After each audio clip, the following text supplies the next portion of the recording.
Isu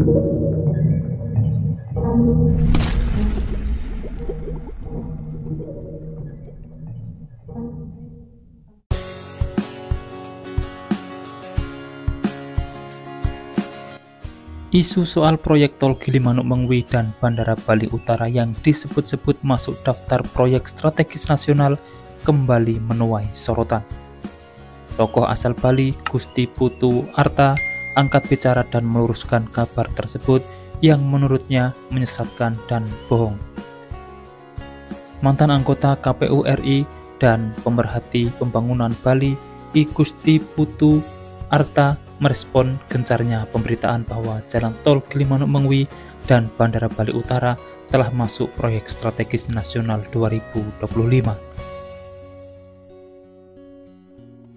Putu Arta pada Selasa 29 April 2025 mengatakan, beberapa hari ini ia agak terusik dengan gencarnya pemberitaan bahwa jalan tol Gilimanuk Mengwi dan Bandara Bali Utara telah masuk PSN 2025. Gubernur Bali Wayan Koster, Bupati Imade Kembang Hartawan, dan sejumlah media ikut merilis informasi tersebut. Sebagai bentuk tanggung jawab sosial dan intelektual, berikut ini pihaknya menggambarkan kronologis kebohongan publik yang dibentuk soal bahwa tol Gilimanuk Mengwi dan Bandara Bali Utara masuk PSN. Narasi itu sebagai bagian dari literasi informasi dan edukasi publik di tengah media online dan mainstream yang gagal menjalankan fungsinya secara objektif dan jernih. Pada bagian pertama, framing kebohongan informasi. Yang pertama, Gubernur Koster merilis informasi bahwa tol dan bandara masuk PSN. Bupati Kembang mengiyakan seraya meminta rakyat tak jual tanah sebagaimana dalam pemberitaan pada detik.com serta nusabali.com. Yang kedua, belakangan setelah pihaknya mengungkapkan kebohongan itu dengan menyatakan bohong masuk PSN, narasi diubah jadi masuk RPJMN. Namun masuk PSN tetap disebutkan oleh tim juru bicara Gubernur Bali Salahuddin, sebagaimana termuat dalam pemberitaan dalam berita Bali Berkarya dan Bali Topik. Yang ketiga, dinarasikan juga bahwa banyak proyek tembus masuk RPJMN berkat lobi hebat Gubernur Wayan Koster dalam berita Bali Berkarya. Dalam fakta realnya, Rencana Pembangunan Jangka Menengah Nasional atau RPJMN tahun 2025-2029 diatur dan ditetapkan dalam Perpres nomor 12 tahun 2025 yang terbit pada 10 Februari 2025. 2 bulan lalu. Perpres ini berisi 4 lampiran. Lampiran pertama menyajikan data 77 proyek PSN selama 5 tahun ke depan yang pasti mendapatkan pembiayaan APBN. Faktanya, sampai saat ini Perpres belum diubah. Jalan tol Gilimanuk Mengwi dan Bandara Bali Utara tak masuk dalam PSN tersebut. Jadi, bohong jika keduanya disebut masuk PSN. Sedangkan lampiran keempat Perpres tersebut yang menjelaskan arah pembangunan kewilayahan tiap provinsi. Betul diperjelaskan tentang Provinsi Bali ada keterangan jalan tol, bandara, dan lain-lain. Namun ini sekali lagi ini arah pembangunan kewilayahan. Informasi arah pembangunan kewilayahan di 38 provinsi ini diolah pada tahun 2024 berangkat dari kajian Bappenas, kompilasi visi dan misi pasangan calon yang menang pilkada. Kelak visi dan misi ini diperdakan sebagai panduan pemerintahan Provinsi Bali. Maka jika kita komparasi, nampak kesesuaian antara visi dan misi Koster Giri dengan data ini.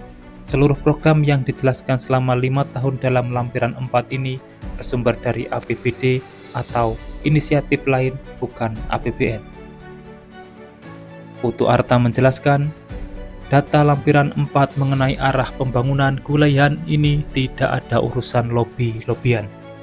Lagi pula, secara logika waktunya aneh. Perpres terbit tanggal 10 Februari, Koster dilantik menjadi gubernur 20 Februari. Bagaimana bisa lobi-lobian waktu belum dilantik? Ini juga sebuah kebohongan dan klaim menyesatkan. Bantahan yang disampaikan juru bicara Gubernur Salahuddin juga dinilai salah. Kesalahan sama dengan narasi tanggapan di atas. Yang fatal, Permenko 6 tahun 2024 yang memasukkan tol di lampiran angka 47 disebut-sebut. Padahal Permenko ini diterbitkan era pemerintahan Presiden Jokowi dan dengan sendirinya dikoreksi oleh pemerintahan Prabowo dengan keluarnya Perpres 12 tahun 2025. Karena itu ada istilah carryover dalam PSN untuk menjelaskan program PSN era Jokowi yang diambil alih dan dilanjutkan di era Prabowo. Dan tol Gilimanuk-Bengwi tidak di carryover. Di era Jokowi dan Prabowo sama sekali tidak pernah ditulis masuk PSN. Untuk itu pihaknya tahun 2023 pernah menyarankan agar Gubernur Koster memfungsikan secara efektif struktur lembaga komunikasi pemerintah provinsi. Tidak semua harus keluar dari mulut seorang gubernur. Berdayakan jubir, di mana jubir salah bisa dikoreksi Karuhumas, Karuhumas salah masih bisa dikoreksi Sekda, Sekda salah masih bisa dikoreksi Wagub. Gubernur dengan kualitas komunikasi publik yang kurang cakap cukup menyampaikan statement yang strategis. Begitu juga fungsi kelompok ahli yang sekarang diberi nama tim percepatan diefektifkan. Berikan mereka tugas harian untuk membuat kajian dan telaah dengan opsi pilihan keputusan. Tim ahli harus berani objektif, rasional, ilmiah. Hasil kajian inilah dipakai bahan untuk pengambilan keputusan termasuk penjelasan kepada publik.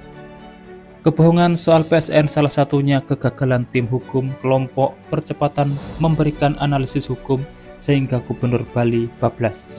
Ia masih yakin gubernur tak sadar bahwa dirinya menyampaikan informasi yang bohong karena asupan telaah dari ring satunya lemah. Dalam bagian akhir menyatakan, Gusti Putu Arta menyarankan agar pemerintah Provinsi Bali membenahi sistem komunikasi publik dengan memaksimalkan peran juru bicara, Karuhumas, Sekda hingga wakil gubernur agar tidak semua informasi strategis keluar langsung dari mulut gubernur. Demikian informasi yang dapat saya sampaikan untuk saat ini, semoga bermanfaat. Dan jangan lupa pantau terus channel ini untuk mendapatkan update informasi di setiap harinya. Terima kasih telah menonton dan saya pamit undur diri. Wassalamualaikum warahmatullahi wabarakatuh. Sampai bertemu di kabar menarik selanjutnya.